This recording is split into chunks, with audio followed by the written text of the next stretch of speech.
Hi, I'm Yaswanth. Welcome back to my YouTube channel. The demand for video calling apps has been increasing day by day. Have you ever wondered how apps like Zoom and Google Meet were developed actually? And nowadays, if you can notice, there are many clones and similar apps available for Google Meet and Zoom, so that are coming into the Play Store regularly. So do you think building an app like Google Meet is that much easy? And yes, the reason behind and the secret behind that development part is WebRTC. WebRTC stands for Web Real-Time Communication, and it is used to create a communication channel in the browser.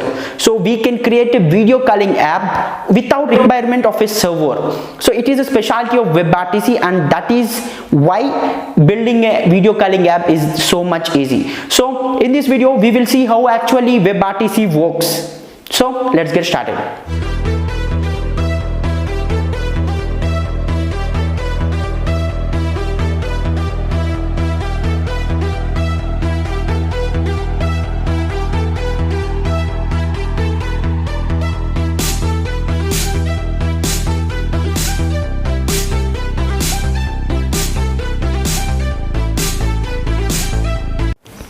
So as I said, WebRTC stands for Web Real-Time Communication.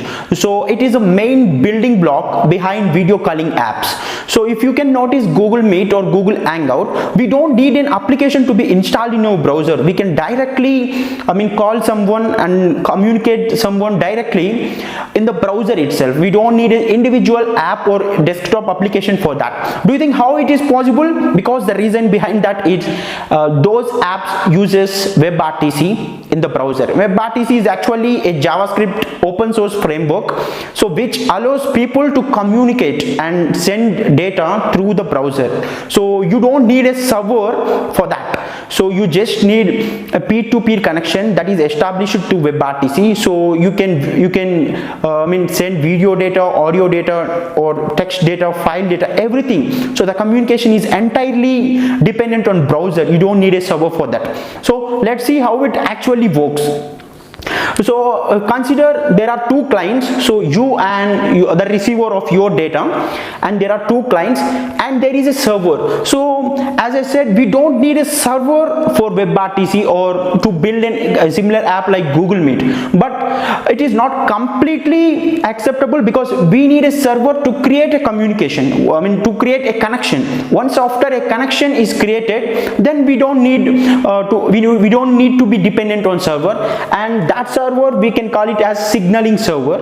So how a connection is established between a client and another client. So if there are two clients and if you want to communicate with the other, then how it can be possible with the help of WebRTC. So I will explain with this. So initially, if you consider client 1 is you and client 2 is a receiver that you are going to communicate, and you will offer to your signaling server, because you need to notify your server that you need a connection with some external party. So you will send an offer. You can call it as SDP.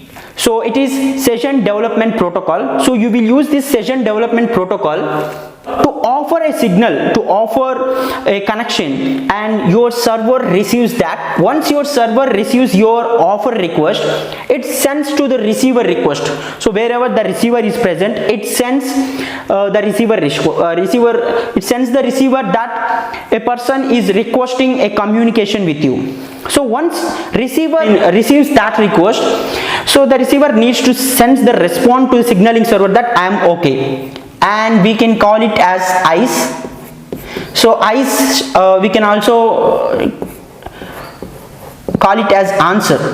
So once receiver receives the request, receives the offer from the signaling server, it sends back the answer to the signaling server. So we can call it as ICE. ICE stands for interactivity connection establishment. So it means the receiver is okay for communication with you.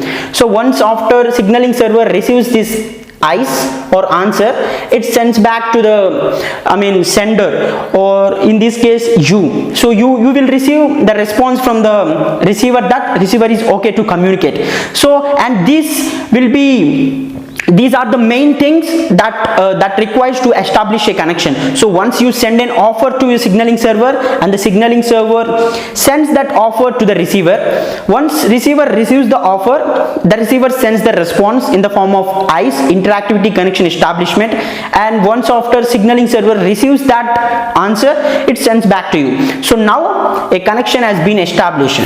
So now you can send all kinds of data, video, audio, whatever it is. So a peer-to-peer connection has been established now. Then you don't need server now. So once the connection is established, you can directly communicate freely without depending on the server. This is a specialty of WebRTC, and this is that much useful because you can do entirely in your browser. You don't need an application, you don't need a server, so you don't need a real-time server actually. So this WebRTC itself gives you a chance that you can communicate real-time without depending on the server. You can do that completely in your browser, and that is how building a video calling app like Google Meet is so much easy. And nowadays everyone is coming with these WebRTC frameworks to build real-time video calling applications. So yeah, it is all about how this WebRTC framework works, and WebRTC is written in JavaScript, which is very much helpful for web developers to include video calling feature in their applications. So it is that much flexible to use, and this is the reason why there are many clones coming every day. So every day, within days, people are building these clones of Zoom or Google Meet. Zoom. So if you can also build a clone of Zoom using this WebRTC, you can make it completely browser oriented. So and it is also independent of browsers. You can call people who are using Mozilla Firefox from a Google Chrome, and also you can call people using Internet Explorer from Mozilla Firefox. So there is no dependency on these browsers. You can use that feature independently, and this is how WebRTC works. And yes, WebRTC also allows you to build a low cost, high quality audio and video application. So yeah, this is all about WebRTC frameworks. If you have any doubts, please post your doubts in the comment section. And yes, please like and share this video. And if you are a new visitor to my channel, please subscribe to my channel. Thank you for watching.